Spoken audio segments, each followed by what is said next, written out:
the issue of love, and that is the theme of our sister's discussion regarding the situation in the world, what Sheikh Abdullah is mentioning. And love is something which we all love, we discuss. It's perhaps the highest aspiration, really, of a human being, whether you're following Islamic faith or else, or outside. Love drives every decision. You want to know the achievements of someone, where they're going, what they're going to do, find out what they love. Whatever they love will help you define where they're going, what they're doing. So this idea of love is so paramount to us to understand.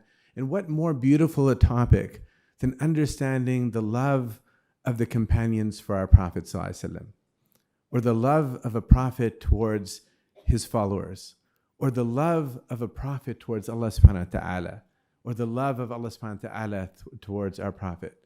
What more beautiful of an idea, of a topic, of an understanding to achieve?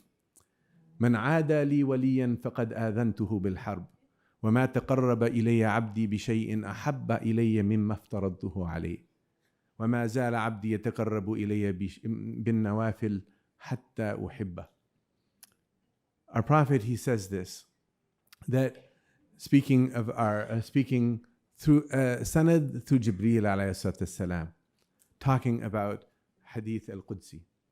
He says that if someone among the people is a beloved of Allah subhanahu wa ta'ala, a wali, that whoever goes against such a person, Allah declares war against them. And a person doesn't achieve closeness to Allah by something he loves more than the fara'id, the things compulsory upon us. But a person continues to strive and grow and do those extra things and sacrifice and do things not incumbent upon them, but they do it now out of their aspirations and love and nawafil until Allah reaches a level that He loves that individual. In the Qur'an, there are categories of people that are spoken of which Allah loves subhanahu wa ta'ala. Allah says, Inna Allaha yuhibbul muttaqeen. Allah loves those who have taqwa. Inna Allaha yuhibbul muhsineen. Inna Allaha yuhibbul mutawakkilin. Inna Allaha yuhibbul mutatahhirin. Inna Allaha yuhibbul muqsitin. Inna Allaha yuhibbul sabirin. Inna Allaha yuhibbul tawwabin. There's 7 categories of people where there's sifat and an adjective, a noun is attached to who they are. In the book Madarij al-Salikin, Ibn al-Qayyim, he talks about how people move from one maqam to the next.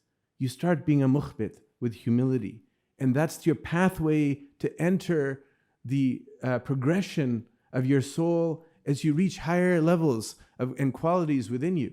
These are qualities. These are not simple acts, but a transformation of your character, that you reach the level of tawwabin and muqsitin and mutatahhirin. You reach these levels. They become who you are. It's part of your DNA at some point, part of your character.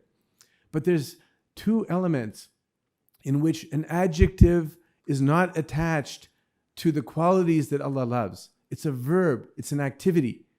In one ayah, Allah subhanahu wa ta'ala, He says, إِنَّ اللَّهَ يُحِبُّ الَّذِينَ يُقَاتِلُونَ فِي سَبِيلِهِ صَفًّا كَأَنَّهُمْ بُنْيَانٌ مَرْصُوصٌ. Allah loves the people who fight as one team, as one group, as كَأَنَّهُمْ بُنْيَانٌ مَرْصُوصٌ, like they are absolutely solid, as one group. Brothers and sisters, there is no glory in war. There's nothing pleasant to watch the TV and see people die of any faith, of any background. There's nothing good about it. If the Muslims stood up and they were part of a Holocaust, destroying people of another faith or non-faith or atheistic faith, I would be the first one to say this is unacceptable. We as Muslims cannot do that. At the same time, when we see that happening to us, we also find it unacceptable that such flagrant breakage of international law, that this is something which is allowed to exist in our world. Our Prophet ﷺ, he said that. He said, sallallahu alayhi wasallam, لا تتمنوا لقاء العدو, that don't even desire to meet your enemy in warfare. There's no glory in that. It's a necessity that happens in our Prophet's lifetime. 2,000 people plus died in war. It wasn't 23 years of continuous people dying. 2,000 plus people. I mean, in World War II, all combined history of deaths were exceeded in one war. Our Prophet did not teach that, did not like that, didn't want that idea in our hearts. لا تتمنوا لقاء العدو فإذا لقيتموهم. But if you have to, if you're forced to do it, فإذا لقيتموهم فاثبتوا. Then put your feet down on the ground and stand firm. وَاعْلَمُوا أَنَّ الْجَنَّةَ تَحْتَ ظِلَالِ السُّيُوفِ.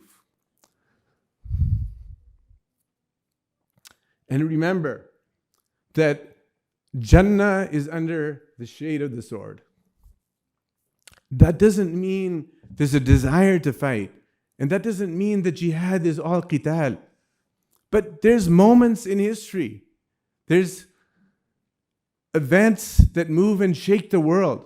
And you're seeing that today in Palestine. You're seeing that regardless of the combatants and the issues, this is not a problem that started on October 7th. This is a problem that has lasted for decades, where people are in the midst of a prison and they are being flagrantly abused, breaking every international law. There should be peace among all people. That's what Islam is, the deen of peace. Our Prophet didn't desire war, didn't encourage war. There was such beauty in how the deen spread. But we're seeing this problem, and this is why I quote this verse, that at this moment in time, this diplomacy, there is your vote, there is your advocacy, there is your strong voices, there is your humanitarian aid. We don't want to do anything that disturbs this community, and we're demonized simply for having the discussion that, is this acceptable? And we're now named as racist and this and that. People are dying, children are dying, unacceptable. Allah loves those people who, when these moments occur, that they fight كأنهم بنيان مرصوص. There is an eighth element, there is another element in the Qur'an that I think ties this entire concept together, brothers and sisters. Allah subhanahu wa ta'ala brings it all together, all the keys, all of the mechanisms of achieving Allah subhanahu wa ta'ala's love. It comes back to our Prophet sallallahu alaihi wasallam. قُلْ إِن كُنْتُمْ تُحِبُّونَ اللَّهَ فَاتَّبِعُونِي يُحْبِبْكُمُ اللَّهُ وَيَغْفِرْ لَكُمْ ذُنُوبَكُمْ وَاللَّهُ غَفُورٌ رَحِيمٌ. If you really desire and you love Allah subhanahu wa ta'ala, فَاتَّبِعُونِي, then you follow me. This is our Prophet telling us that in clearest terms. You want to achieve love of Allah, then you follow the footsteps of our Prophet sallallahu alaihi wasallam. There's a difference, brothers and sisters, between ta'a, which is sami'na wa ta'na, I hear, I obey. You're told to do it, you do it. But tiba' is different. It's a following from your heart, a sense that I want to do this, I love to do this, I want to understand. And you notice in this verse, it doesn't talk about this as a quality, that you are a follower, as if you're a follower all the time, because your whole life is trying to understand that Prophet, to follow him. There's no way that you can ever achieve perfection in that following. You're always going to be utilizing this verb to try and get closer to follow and follow and follow. What is the word sirah? We study the sirah. Miftah is incredible in giving us an understanding of the sirah of our Prophet, the way of our Prophet. But what does sirah mean? You know, فَأَلْقَاهَا فَإِذَا هِيَ حَيَّةٌ تَسْعَى قَالَ خُذْهَا وَلَا تَخَفْ سَنُعِيدُهَا سِيرَتَهَا الْأُولَى. The sirah, which is mentioned in the Qur'an in this ayah, is to bring the snake which was thrown, the stick that was thrown by Musa, to bring it back to سِيرَتَهَا الْأُولَى, to bring it back to its asl, to its origin, to who it really is. When we study the seerah of our Prophet sallallahu alaihi wasallam, we want to understand his essence. We want to understand his relationships, his thought processes, his behaviors, his everything about him. We're studying. This is element of the wahi of Allah subhanahu wa ta'ala, its inspiration, its revelation, his actual activity and actions, his thoughts, how he walked and talked. This is revelation. It's revelation to us. When he spoke to a tree, when he spoke to a deer, when he corrected a person for hurting a camel, he taught us environmental law at a very different personal level about how careful we have to be about the creatures around us. It's revelation. وَمَا يَنْتِقُ عَنِ الْهَوَىٰ إِنْ هُوَ إِلَّا وَحْيٌ يُوحَىٰ. So the love that we want to achieve, it comes through the key of our Prophet sallallahu alaihi wasallam. It's through this key that we enter into a whole different reality of what we are and what we are meant to be.